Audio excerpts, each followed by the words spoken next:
Hey guys, so I just watched Morbius, and it's a movie. It is a movie. I can confirm that Morbius is a movie, and it is out in theaters. And let's get into my review. Spoiler free, of course, which is fairly easy because it's not really that exciting to talk about. All right, listen.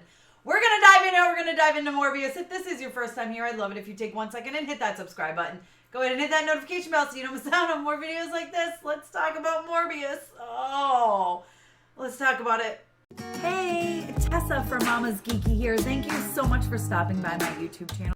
All right, guys. So I just got home from watching Morbius. And listen, you can go back. You can watch my trailer reactions. I was legit hyped for this movie. I thought he looked amazing. That one shot in the trailer when he turns his head and he's Morbius, he's a vampire. Oh my god, it looks amazing!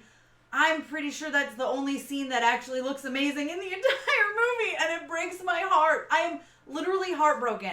I also literally have a headache from this hot mess of CGI and the jumping around the camera. Like, I don't know what was going on, but it literally gave me a headache. I don't understand.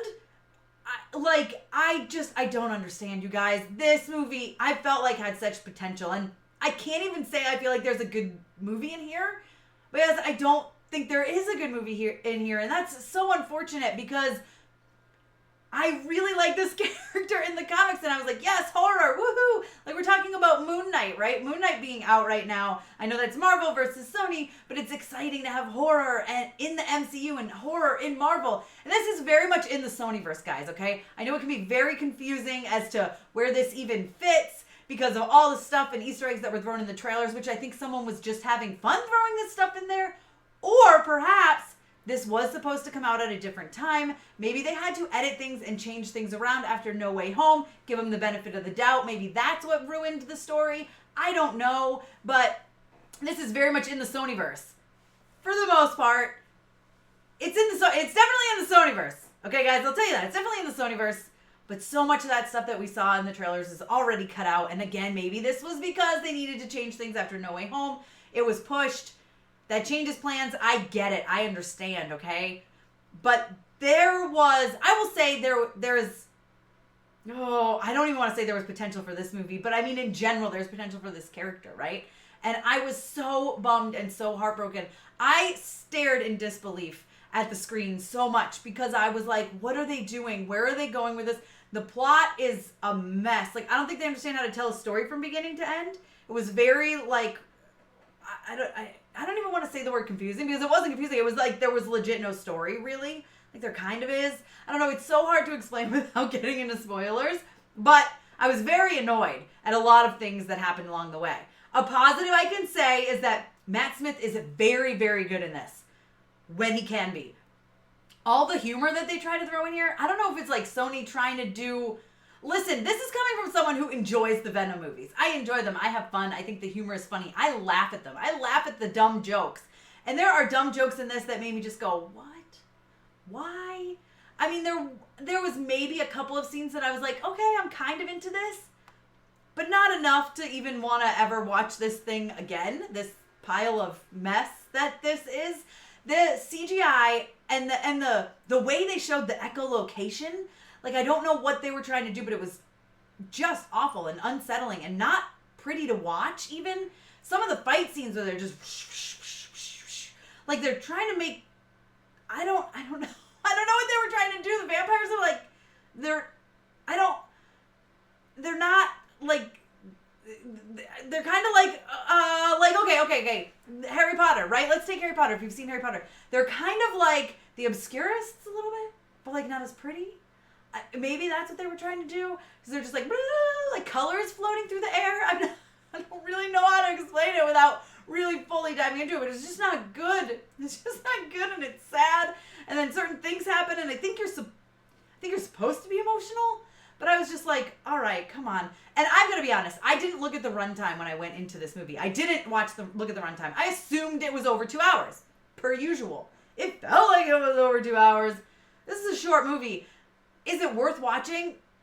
I would not pay to go see this in theaters, you guys. I wouldn't do it. It's such a mess, and like the CGI is so distracting, and perhaps that's the problem, right? Maybe there is a good story in there, but it's so distracting from the CGI. There are moments where Jared Leto is talking, and his face is supposed to be going back and forth between like human and vampire, and you're supposed to get like hints of vampire, and it just looks horrible. Like, I'm talking like Buffy from the 90s, like probably those vampires look better. I mean, it was just not, it's just not there. And the whole thing is dark for the most part, like actually dark. And I think that's to hide how bad the CGI is. That's really its main issue, is this horrible CGI. The fact that it's like, I don't even want to call it a mediocre story because it's less than mediocre. But I think if the CGI had been there and really been on par, and like I said, there's that moment where he turns around and he looks cool and you're like, yeah, okay, that's awesome. If they had somehow carried that throughout whenever they needed it to, I mean, like I said, Matt Smith is so good, but there are some choices they made for this character that I just looked and I went, I can't believe he actually did that. There's a scene in the subway, and that is all I will say, but he's doing something. It's a physical something, and I was going, well, why did he agree to doing this? He looks ridiculous. This is stupid. I don't understand. There's this weird scene that even my daughter turns over to me and she goes, well, that was weird. And it's with him. I can't really spoil it, but he's putting clothes on, let's put it that way. And she was just like, that was weird. And I was like, yeah, I don't know why they put that in there. The whole thing, there's so many issues with the plot, and I can't get into it because I can't get into spoilers. But you guys, I do not recommend seeing this in theaters. It is breaking my heart because I really was rooting for this movie. I really wanted it to at least be so bad it's fun, and instead it's just bad. And again, this is coming from someone who really enjoyed the Venom movies, really enjoyed the first one, still enjoyed the second one, thought it was fun. I don't think I laughed. I might have chuckled once towards the beginning-ish before, like, my soul just left my body for the rest of the movie. I feel so bad being this negative. I am not this negative a person, but this movie, I just couldn't. And I literally have a headache from watching the CGI.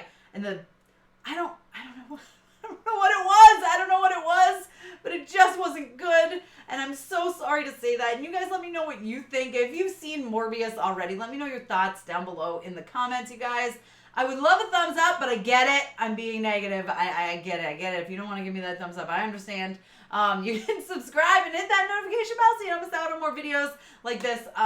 You can follow me over on Instagram and Twitter. I'm at MamasGeeky over there. You can also check me out at MamasGeeky.com. I just got to be honest, guys. This movie was just not, it was not there for me. And it breaks my heart because, like I said, I really, really wanted this to be good. I was excited when they cast Jared Leto. I was like, all right, this could be good, but I don't know why he is just not in it lately. Every role We Crashed, he's pretty decent in. I'll give him that. But like, I just don't know what's going on here with him. Like, are you okay, dude? The CGI towards the beginning, when you see his like skinny body, it was like worse than Captain America, First Avenger, which was like a while ago. So I don't know what was going on. It makes me sad and it breaks my heart, and I really, truly want to cry over it. But I'm interested to see what you guys thought of Morbius. I will see you guys next time. Thanks for taking the time to watch this video. Thank you so much to all of my monetary supporters, my members here on YouTube, as well as my patrons. If you haven't joined yet, please consider doing so. We have some really awesome perks, including a monthly Zoom meeting where we get to talk face to face. Thank you again to everyone who supports me.